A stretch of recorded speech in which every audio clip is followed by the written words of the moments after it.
let's get more updates on Uwan from News 5 weather frontliner Alvin Pura.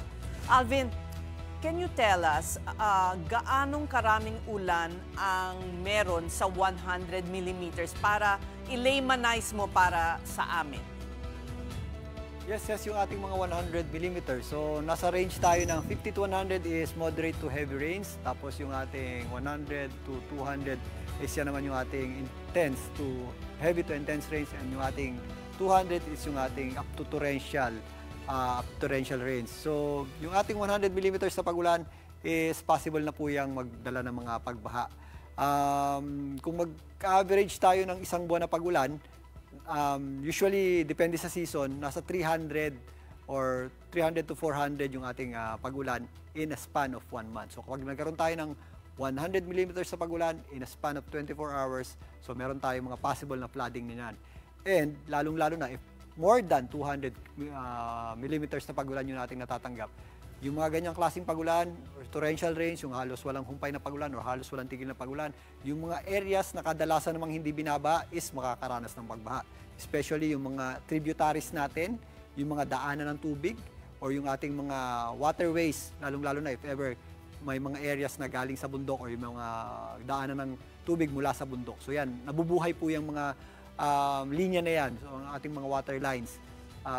If ever ganyan yung ating mga klase ng pagulan. At maliban dyan, nagpapabaha po yan, nagpapaapaw ng mga ilog, nagpapaapaw po ng mga dams, at yun nga, possible yung ating mga widespread floodings kapag pumalo na sa hanggang 200 millimeters yung ating pagulan. Yes, Okay, yes? ibig sabihin, kumbaga kalahating buwan na ulan, sa isang araw lang babagsak. Parang ganon. Yes. In a span of short period of time na meron tayong ganong klaseng pagulan, is delikado talaga, especially sa mga low-lying areas. Okay. Ngayon naman, Alvin, there's a 36-hour lead time, no, bago pumasok ang bagyo, pero meron ng mga wind signals. Kailan ba natin mararamdaman yung talagang hagupit nitong si Uwan? Okay, binigyan nga agad ng local name itong si Uwan kahit nasa labas pa ng ating PAR. The reason behind that is meron kasing tinaas na tropical cyclone wind signal yung Pag-asa sa mga areas nga ng Visayas and some parts ng Bicol region. So meron tayong signal number 1 na nakataas. Sa signal number 1, meron tayong tinatawag na lead time nga. For signal number 1, meron tayong 36 hours. Ibig sabihin niya, within the next 36 hours or 1.5 day, pwede tayong makaramdam na ng mga hangin or mga possible na gustiness na directly associated kay Bagyong Uwan. So madadagdagan pa yan habang lumalapit pa yung ating Bagyong Uwan. So bukas, mamayang gabi hanggang mamayang madaling araw is kakapasok pa lang ng Bagyong Uwan or makakapasok pa lang sa loob ng PAR itong Bagyong Uwan. Generally, fair weather pa tayo sa malaking bahagi ng mga areas na yan, kahit yung mga areas na may tropical cyclone wind signals. So hindi agad nararamdaman yung malakas na bugso ng hangin kapag meron tayong tropical cyclone wind signal number 1. So by darating na Sunday morning, well hanggang Saturday evening to Sunday morning, doon nasasabit yung ating mga panglabas na wind field o yung hangin nitong Bagyong Uwan. So by that time, mas mararamdaman na natin yung mga gustiness mula kay Bagyong Uwan. Pero incrementally, mas madadagdagan pa yan habang lumalapit yung ating bagyo doon sa ating landmass and yung ating signal, mas ma-upgrade din yan. Wala tayong signal na diretsong number 3 agad or number 4 agad. From 1, aakyat pa yan dahil umiiksi yung ating lead time. Ginagamit yung ating lead time para makapag-prepare sa pagpasok ng ating bagyo or sa possible effects ng ating bagyo. Actually, Alvin, ang dami nga, no? Kahit yung mga international meteorologists ay nagbabanta na rin, no? Mag-ingat tayo lahat dito. Pero what can you see based doon sa sirkulasyon niya? Kasi minsan inaaral din yung sirkulasyon, no? Mas marami ba itong dalang hangin? Mas marami ba itong dalang ulan? Or pare-parehas, malakas? Yes, Sean, tignan mo yung ating satellite. Dito pa lang makikita na natin na napakalawak agad ng cloudiness at circulation ng Bagyong Uwan.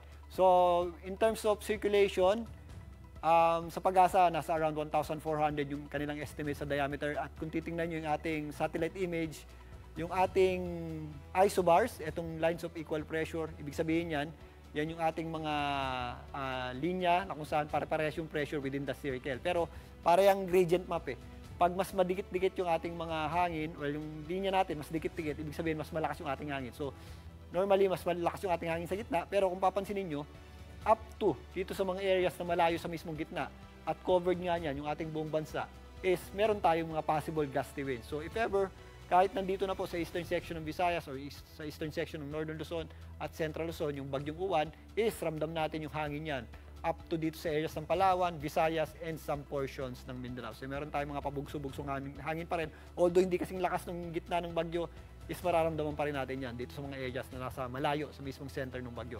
Yun po yung ating nakikita based sa circulation yan. And yun nga, possible pang umabot sa super typhoon to.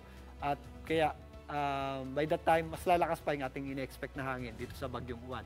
With respect naman sa kanyang mga pag-ulan, makikita rin natin dito sa ating satellite image, although hindi pa ganun ka-organize yung kanyang mga pag-ulan or yung kanyang cloudiness, mas magkakaroon pa yan ng mas magandang circulation or mas maayos na circulation habang mas malakas na po yan or umabot na yung super typhoon category. Pero again, dito pa lang, makikita natin yung lawak ng kanyang mga cloudiness. And ito yung ating infrared image, which is nagpapakita ng mga temperature yan, kulay pula na yan, which is yan yung ating mas malalamig, na magtra-translate sa mas matataas na mga ulap. Ibig sabihin yan, mas marami rin po or possible na mas marami po yung dalang pagulan. So sa lawak po niyan, if ever dumikit na po yan sa ating bansa, meron tayong ine-expect na mga possible nga na torrential o yung ating mga halos walang tigil or malawakang mga pagulan na maaaring idulot itong bagyong Uwan. Ito nga si bagyong Uwan ang possible na pinakamalakas nating bagyo this year at ang ating pinakamalawak na rin na bagyo this year. Sean?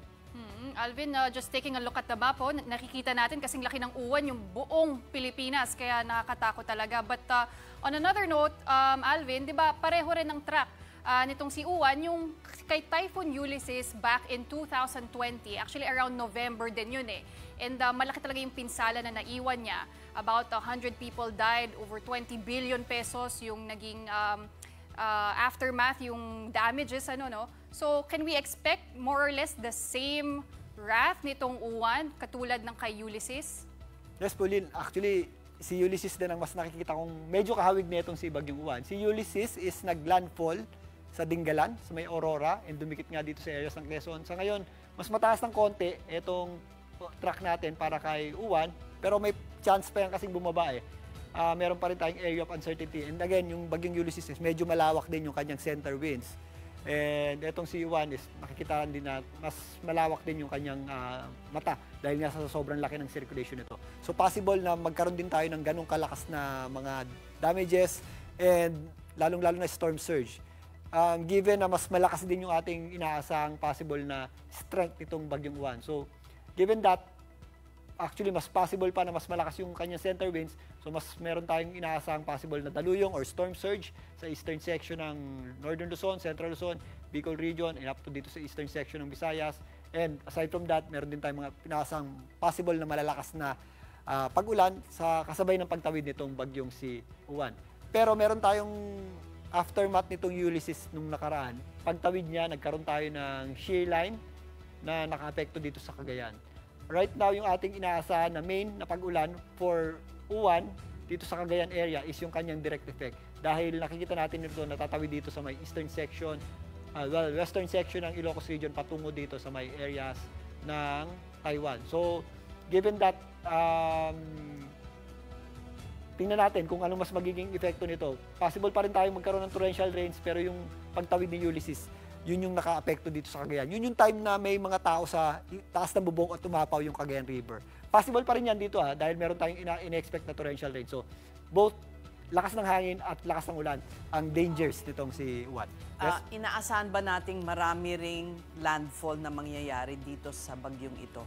Compared sa Tino, Ma'am Ces, since mainland yung ating inaasahang landfall dito kay Uwan, is possible na isang landfall lang yan. But, pag bumaba pa ng konti yan, dahil kasama pa natin sa area of uncertainty, itong areas ng Bicol region. So if ever bumaba po yan, sumaya dito sa may area ng Catanduanes, kasi nakausli ang area na yan, possible na at least 2. Pero hopefully, mas mataas na yung kanyang track for now.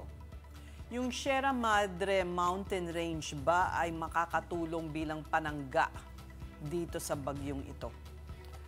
Ma'am Ces, meron tayong inaasahang paghina nitong bagyong Uwan if ever maglandfall yan dito sa areas nga ng Caraballo, Mountain Range at Sierra Madre, kasama po dyan ang kabundukan ng Cordillera. Pero dahil sa lawak po ng circulation yan, if ever meron tayong makitang paghina niyan, is possible hanggang typhoon category yan.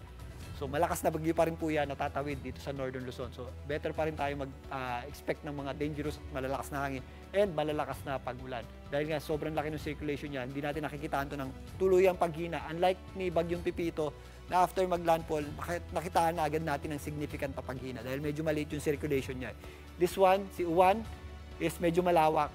If ever humina po ito, meron tayong nakikita hindi rin siya ganun ka significant na paghina. Malakas na bagyo pa rin po ito, tatawid sa ating bansa. And then, yun nga, meron pa rin tayong mga inaasang rainfall na possible na maka-apekto dyan sa mga kabundukan, which is prone to flash floods and landslides. So, kailangan pa rin po natin mag-ingat. At saka panghuli na lamang talagang Luzon, Visayas, Mindanao, mararamdaman si Uwan. Buong bansa.